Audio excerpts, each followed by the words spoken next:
Paris is the city of lights, romance, and some of the highest prices in Europe.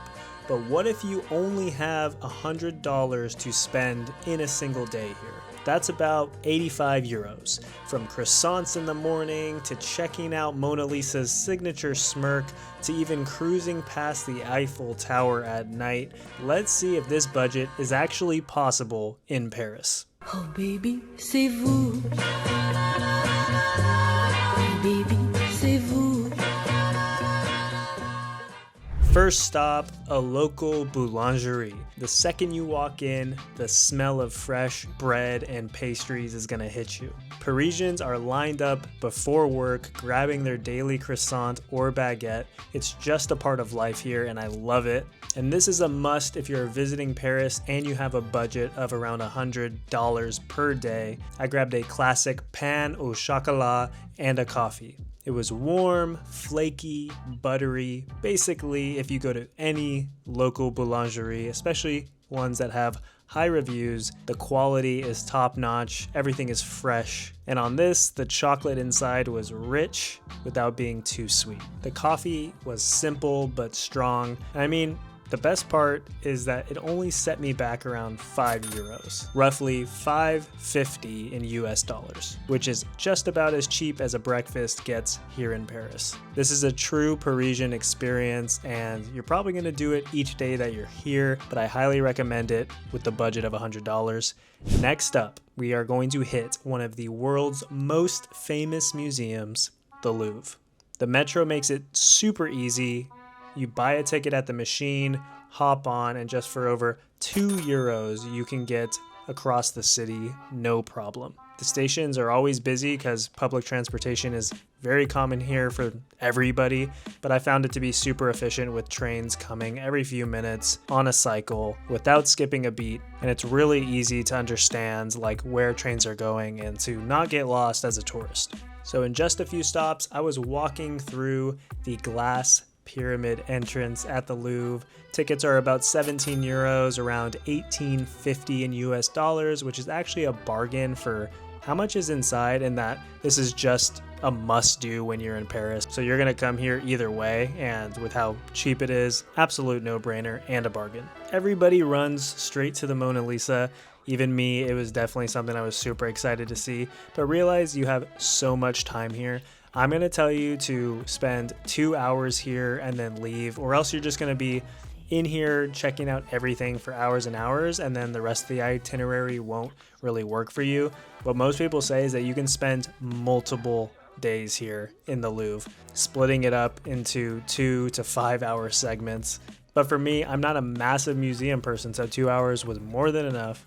And one of the first impressions that I got is the Louvre is definitely massive. You walk through entire hallways of Renaissance paintings, ancient Egyptian statues, Greek and Roman sculptures, even massive tapestries that take up the entire walls and ceilings. It doesn't really matter what time you come, there are massive crowds, but the beauty of buying a ticket online is you select a time. I highly recommend to come in right when they open. The earliest one I could grab was 10 a.m. You just line up in the group of the other 10 a.m. people, and it was just super smooth and efficient to get inside. Obviously, as you can see, the Mona Lisa has an insane crowd, so everybody taking their turns taking pictures of it, and then moving on to see the rest that this place has to offer. Even the building itself is just as beautiful as the art. Huge vaulted ceilings, marble floors, and staircases that feel like something out of a palace. I barely scratched the surface in my 2 hours here, but that is part of the experience. Knowing this is the largest museum in the world, and embracing the fact that you're just going to take in a piece of it. So prioritize whatever you want to see in here, use the map, walk around, explore, and don't put any pressure on yourself. And by the end of these 2 hours, you can officially say you checked off a classic Parisian bucket list moment. You're leaving the Louvre and now it's lunchtime. I'm sure you're hungry again after looking at all of that artwork. I myself headed to Le Petit Vendôme, a small spot with a big reputation. People say they serve the best sandwich in the world, the Jambon Beurre. On paper, it sounds really simple. You got ham, you got butter, and a fresh baguette.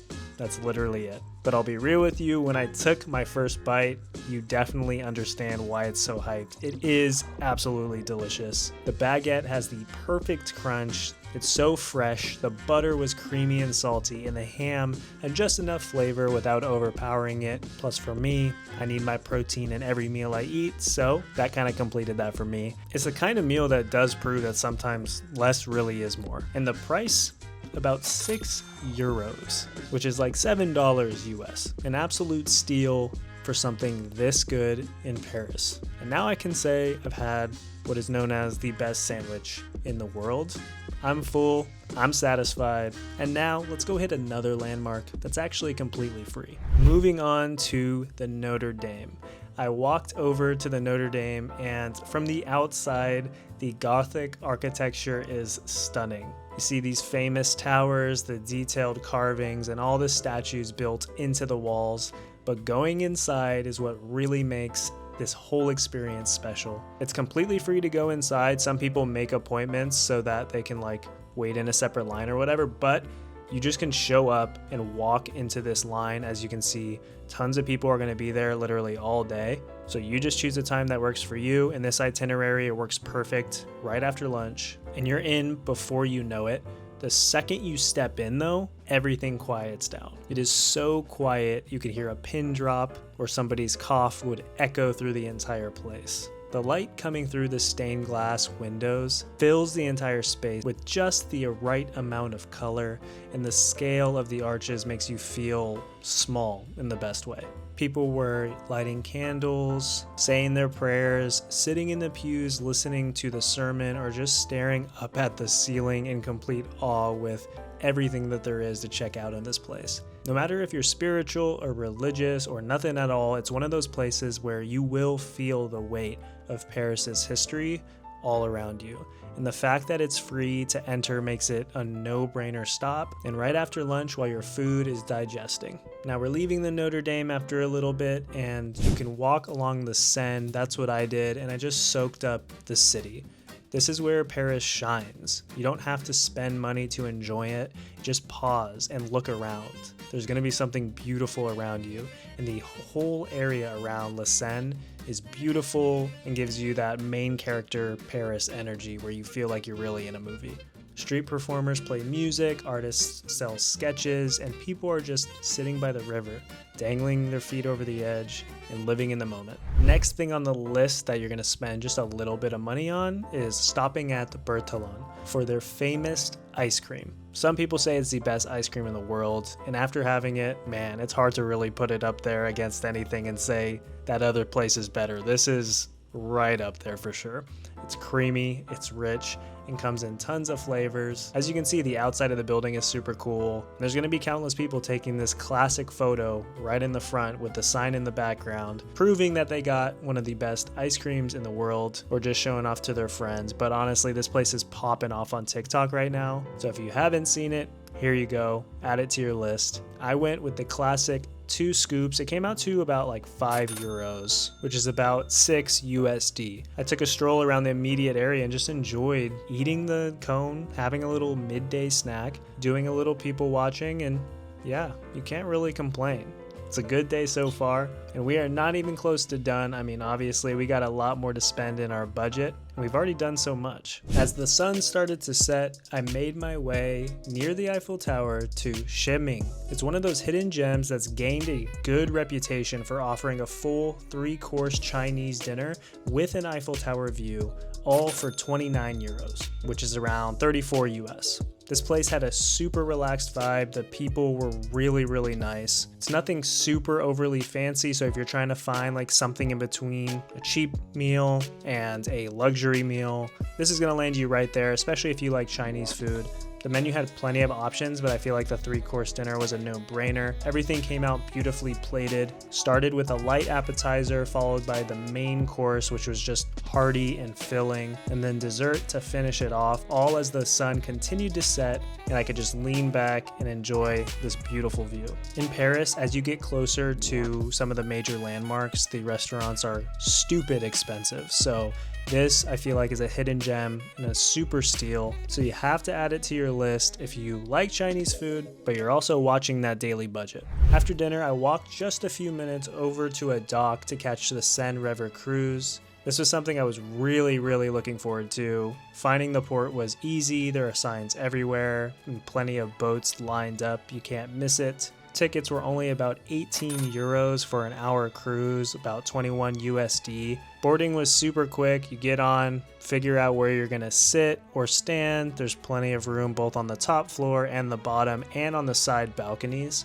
And once we were on the water, the guide explained everything in both French and English, pointing out every landmark as we passed them. Notre Dame was glowing from the river, the Musée d'Orsay was clear to see, bridges like Pont Alexander III with gold statues standing out, and of course, the Eiffel Tower. And I definitely recommend doing the evening cruises because as the boat glides past the tower, you can wait for it to suddenly light up and start sparkling. There's nothing like it. The entire boat just goes silent in awe for a moment, while obviously pulling out their cameras and their phones to record the moment. But one tip I have for you is to put in your headphones at some point during the cruise and just put on a playlist of either your favorite music or some French hits. And I swear it's worth it. It makes you just appreciate the moment, and I'm telling you, with the music too, this is going to be a moment that you never forget. Man, it's just one of these experiences that feels straight out of a movie. I don't know how else to describe it.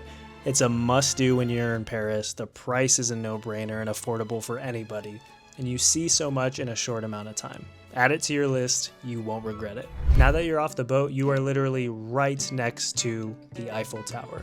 This is our finale. To end the night, I grabbed a cheap bottle of wine from a corner store. It's like around 6 euros, 7 USD, and joined everyone else on the Champ de Mars grass. There's families, couples, groups of friends, people solo, enjoying and just waiting for that moment where the Eiffel Tower sparkles. Sitting there with the city buzzing around you, sipping wine, and watching the lights shimmer. It's just one of the best free experiences in Paris, and honestly, the perfect way to wrap up the day. I met with many locals on this trip and asked them the honest question, does this ever get old? And each of them said, while they might get used to seeing the Eiffel Tower every day, even years of living there will not stop you from sitting there and taking in the beautiful view. Obviously, this is free, but if you grab wine or food or anything, adds a little price to it, but so worth it. And that is how I ended my night.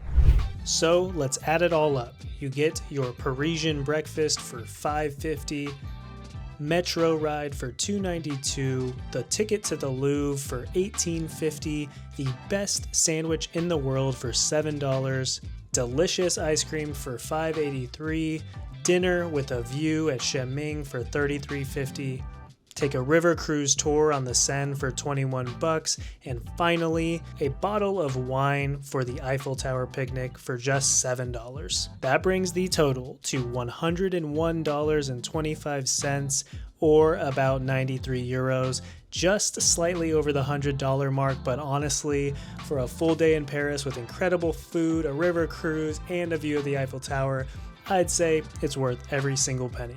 And if your budget is super strict, you can easily make a few small adjustments, whether it's skipping dessert, grabbing a cheaper bottle of wine, or walk instead of taking the metro to stay under $100. But I'm sure this is close enough. So that's it. Paris in one day on just $100. You see now it is possible. I hope this really helped you out and gave you an idea of a great itinerary you can do as well, from croissants to the Louvre, dinner with a view, and a river cruise past the Eiffel Tower. This is proof you don't have to spend an absolute fortune to enjoy the City of Lights. Would you try Paris on this kind of budget? Make sure to hit subscribe because I've got way more Paris videos coming that you won't want to miss. And as they say in Paris, au revoir. See you in the next one.